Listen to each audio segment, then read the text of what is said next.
अलवर में डीएपी खाद की किल्लत परेशानी की वजह बनी हुई है। राज्य सरकार और केंद्र सरकार दोनों की अनदेखी के बीच किसान पिस रहे हैं। डीएपी और यूरिया की कमी के चलते कृषि कार्य प्रभावित हो रहे हैं। कृषि निदेशक पीसी मीणा ने बताया कि अलवर जिले में रबी की मुख्य फसलों में से एक सरसों की फसल है। मानसून में अच्छी वर्षा होने के कारण सरसों की फसल की ज्यादा बुआई की गई है। अलवर जिले में सरसों की बुआई में 2,70,000 हेक्टेयर रकबा में बुआई की गई है। सरसों की खेती में डीएपी और यूरिया खाद की फर्टिलाइजर आवश्यकता होती है। अलवर जिले में रबी फसल के लिए डीएपी और यूरिया खाद की 26,740 मैट्रिक टन की आवश्यकता होती है। कृषि आयुक्तालय ने 13,000 मैट्रिक टन डीएपी खाद की मंजूरी दी है, जो अलवर जिले के अनुसार 50% है, और रबी फसल के लिए 1,786 मैट्रिक टन डीएपी खाद यूरिया आया। अलवर जिले में सोसाइटी के जरिए डीएपी खाद का वितरण किया जा रहा है, जिससे कालाबाजारी बनी हुई है। अलवर में किसानों को ब्लैक से यूरिया एवं खाद खरीदने को मजबूर है।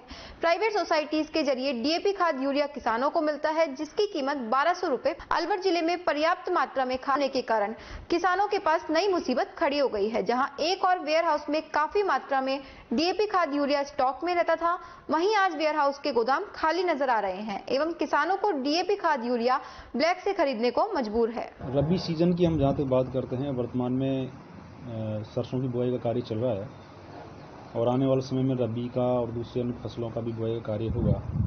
और जैसा कि हम देख रहे हैं, सरसों हमारे ज़िले की मेन रबी की फसल है, जिसका लगभग 2,70,000 हेक्टेयर के आसपास का रकबा इस बार रबी में रहने की उम्मीद है। और जैसा कि हम देख रहे हैं कि सितंबर के महीने में अच्छी बारिश हुई थी ज़िले में, तो उसकी जो मॉइस्चर है वो कंजर्व की हुई किसानों के द्वारा, और उसमें सरसों की बुआई का कार्य चल रहा है। इनपुट की जहाँ तक बात है कि रबी में डीएपी और यूरिया एक मेन फर्टिलाइजर के रूप में यूज करते हैं खासकर, कुछ किसान भाई एसएसपी को भी यूज करते हैं। डीएपी इस बार जरूर मांग के अनुरूप हमको नहीं मिल पा रहा है, आपूर्ति में थोड़ा व्यवधान हो रहा है इसमें, क्योंकि विदेश से जो डीएपी हमारे देश में आया करता था वो आपूर्ति नहीं हो पा रही है, उसमें थोड़ा व्यवधान हो रहा है। इस वजह से हमारे राज्य में और हमारे ज़िले में भी मांग के अनुरूप आपूर्ति नहीं हो पा रही है। हम किसान भाइयों को डीएपी के रूप में सिंगल सुपर फास्फेट का उपयोग करने के लिए सजेस्ट कर रहे हैं, और हमारे ज़िले में 4,500 metric ton single super phosphate अभी तक आ भी चुका है, और किसान भाई उसको प्रयोग में भी ला रहे हैं उसको। इसमें हम सभी किसान भाइयों को आपके माध्यम से ये भी निवेदन करना चाहेंगे कि चूंकि डीएपी की आपूर्ति में थोड़ा व्यवधान हो रहा है, तो सिंगल सुपर फास्फेट जो कि सरसों की फसल के लिए बहुत ही बेहतर विकल्प है, उसका उपयोग करें। और